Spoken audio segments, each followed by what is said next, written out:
My name is Erwin Fletcher. I'm an investigative reporter for a Los Angeles paper. You probably read my stuff under the byline of Jane Doe. What the hey, it's better than Erwin. The last 3 weeks, I've been loitering around the beach, trying to pass for an amiable minor league junkie. It might be hard for a lot of people to believe now, but there was a time when Chevy Chase was the biggest star in Hollywood. He was the first breakout star of Saturday Night Live and was predicted to make it big in the movies. If your project is successful, and I've been lucky that way, with the exception of Oh Heavenly Dog, Under the Rainbow, and Deal of the Century, and some 12 others that have been in the dumper.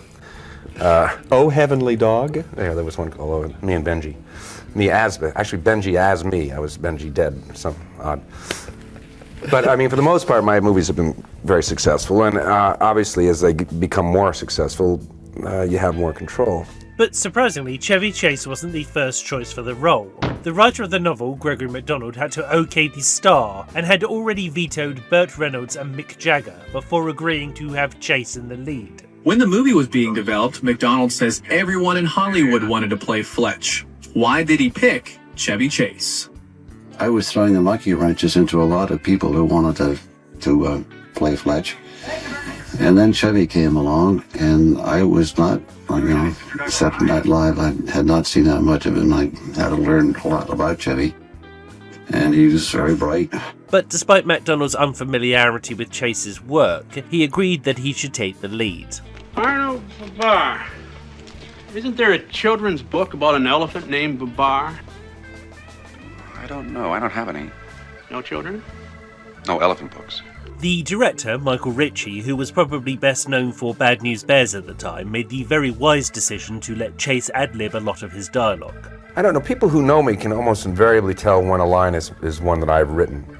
And I think probably more than I know, I'm writing a great deal in these films. Mm-hmm. Fletch, for instance, a great deal of the writing is mine. It's not to take away from the initial screenwriter, because most of the work has been done. The screenplay was written by Andrew Bergman, who was also the originator of the script which would later become Blazing Saddles. It's called, then what was it called? It's called Tex-Ex. It's written by this guy, Andrew Bergman. I said, oh, Andy Bergman, yeah, he's a good comedy writer. And the one thing that sets this movie apart from a lot of comedy thrillers is that it is both funny and thrilling. Normally one has to decide between jokes or plot. Chevy Chase stars in Fletch as a newspaper reporter who has made a very strange proposition by a guy who says, I'm going to pay you $50,000 to kill me, and then here's a ticket to Rio. Well, somehow that sounds a little bit fishy to Chevy Chase, and so he decides to accept the offer and then start investigating the case. It's a really good plot, it's real complicated, it gets us involved, and then Chase seems to treat every scene just the same with his wisecracks and his offhand remarks. Kind of undermines what's happening in the rest of the movies. Though Roger Ebert was not impressed with the wisecracking, I think that's what the average viewer liked, because this Chevy Chase is not a bumbling buffoon character. He's a smart aleck pretending to be an idiot. That could be the bypass line, yeah. Maybe I should take a look at it.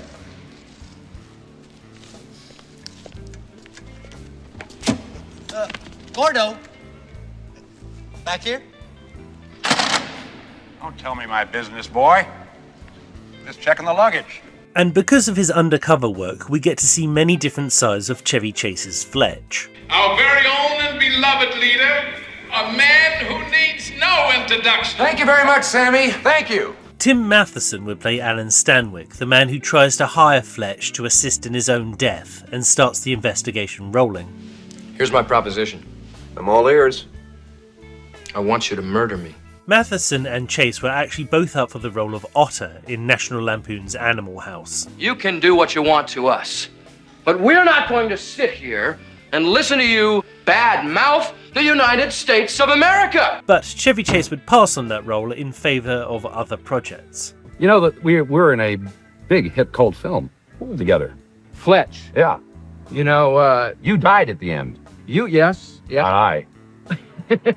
You got to do the sequel, actually, and that's why it was better to die, I think, really. Yeah. Fletch was a hit and actually ranks as Chevy Chase's favorite of his own movies. I think the best pictures, the best movies tell a story, and I think if there's anything that I've had trouble with in my pictures is that the stories are not that good. They are predominantly episodic. I mean, that's been the most major criticism of my pictures, that they are modular in some fashion, that they are bits and pieces, sketches of. I think Fletch was a good movie. 4 years after the original film came out, a sequel was released, Fletch Lives. Well, Jimmy Lee, I was on my gazebo on the roof making some repairs, and I was struck by lightning. And I have had acute migraine headaches and blurred vision ever since then, but praise the Lord, that was my lucky day, because ever since then I have had the healing power. Amen. God bless you. Thank you very much. Good. Chevy Chase returns to the lead role, and Michael Ritchie returns to the director's chair. But there's a new writer, Leon Capetanos, who had written Down and Out in Beverly Hills before this. A decision was made that rather than basing the sequel on one of the 8 other books that Gregory Mcdonald had written about the Fletch character, this would be an entirely original production. As a result, and this is my opinion, it has some great jokes, but it doesn't really have the plot that the first movie had. Of all the disguises, which one did you have the most fun with? I think without a doubt, the faith healer, because, you know, with those teeth, that nose, and that hair, how can you miss? I had a good time with him. It was the hardest one to do, too. Why hard? Took a lot of energy that I don't generally have. I mean, for that kind of performance, it's not, I like to underplay, and I had to really go bats. And it took a long time to shoot, and it was a lot of time in the makeup chair. But it was worth it. It was fun. Was that written before or after Jim and Tammy Baker? Oh, no, it was written after. To make up for the lack of story, there's a lot more dress-up and disguises in this movie. But my problem is similar to what Roger Ebert said about the first one. Chevy Chase's character doesn't seem invested in the story. Everything is there for him to crack more jokes about, which didn't bother me in the previous film because there was a solid screenplay to act as foundation for Chase's improv.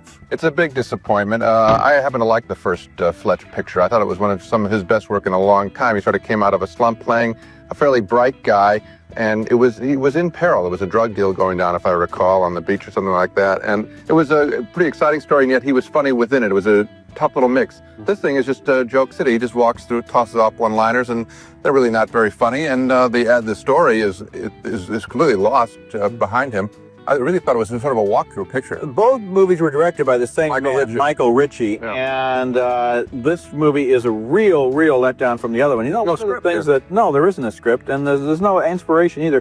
One of the things Chevy Chase needs, I think, is strong direction, and when he gets it from a director like George Roy Hill, who made him perform and play a character in Funny Farm, then he's good. But too often he just wants to be in a movie as if he's guesting on a talk show, you know, and it's his job to kind of look at all the other characters and their funny comments and their strange behavior and make wisecracks about them. He's got to be willing to be in the movie if we're going to be willing to be interested in it. Here is Chase talking about the matter on the show later with Bob Costas.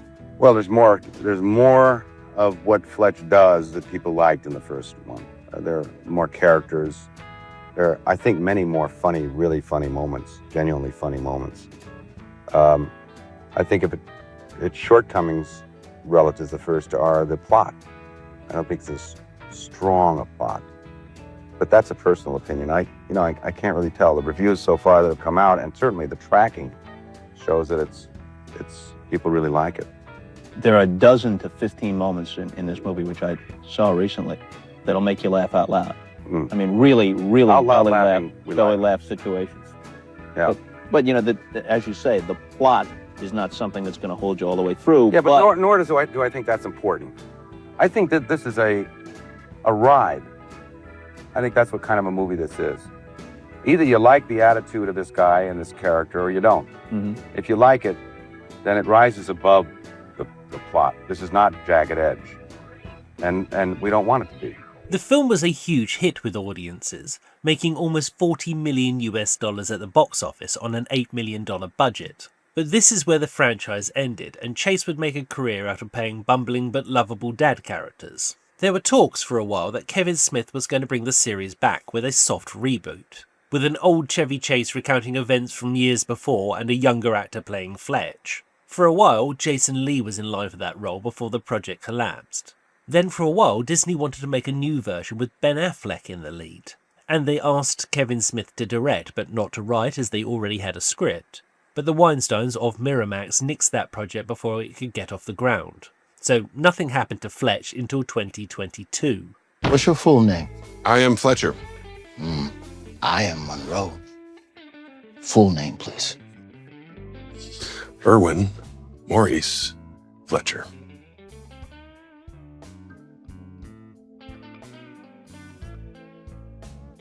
Released in selected theatres and then on Prime Video, Confess Fletch was a reboot of the classic series, directed by Greg Mottola, starring Jon Hamm in the title role and based on the novel of the same name, the second Fletch book to be written in the series.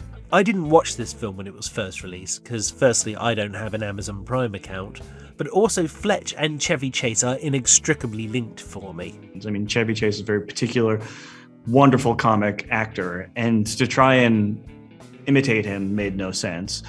And because the books didn't have those things and had other qualities about Fletch, for instance, he has a real affection for oddballs, and he's often quite wrong, although it doesn't stop him. I took those as clues as how to shape it slightly differently. I only watched this movie because the good people at Squabblebox asked me to make this video, and to my surprise I actually rather enjoyed the movie. It's a totally different beast from the original films, the disguises are gone, but the wise-ass nature of the lead is still there. Every single piece I curate is bespoke. Ooh, bespoke. I love that word. What does it mean again? Bespoke? Bespoke. It's when an object bespeaks it. Right. The film is still funny, but the humour, like the plot, is much more based in reality than Chevy Chase's cartoon aesthetic. What I really wanted to do when given the opportunity, when the rights to the rest of these novels, and there are 10 other novels with Fletch as the main character, that I had read when I was in my teens, what I really wanted to do was get it back to what the tone of the novels were. The original film is sort of a one-off, even though they made 2 of them, but it's kind of a one-off in its tone, and it's very Chevy, it's very 80s, it's very synthesizers and Harold Faltermeyer and voiceover. It has a lot of these things that are kind of signposts of the 80s and work really well for that movie at that time. But what I knew Greg, having worked with Greg before, and what I knew Greg could bring to this was almost more of kind of a free-flowing kind of jazz vibe to this whole thing. The film was a critical success, most praising it for being a funny showcase for Jon Hamm's comedic skills. But it's hard to appraise any film made for streaming's financial success, as no single film makes a huge profit anymore. Instead, the entire body of work sits on these streaming platforms and eventually they all break even, and then people move on to other things. The director, Greg Mottola, was hired to pen a sequel based on the novel Fletcher's Fortune, but in 2024 he confirmed that had been cancelled. Yeah. Listen, I'm wondering if you would look right into the camera, whatever camera you're looking at right there, and issue an invitation to the viewers to come and see you on screen. Oh, please come and see me in Fletch. I think you'll enjoy it. I know Jon enjoyed it. Yes? And I know Jon will be telling you how much he enjoyed it. Go see Fletch. I'll tell you what, I'll pay the first penny. And if you have enjoyed this video, then you can find a playlist of other videos I've made for this channel. If someone could put a link on the screen now or something, that would be great. I have my own channel too, where I talk about far less mainstream movies than this. It's called I'm Making a Movie. I called it that because I'm making a movie. I'm Scott Kingsnorth, and I'm making a movie. I say that at the end of all of them.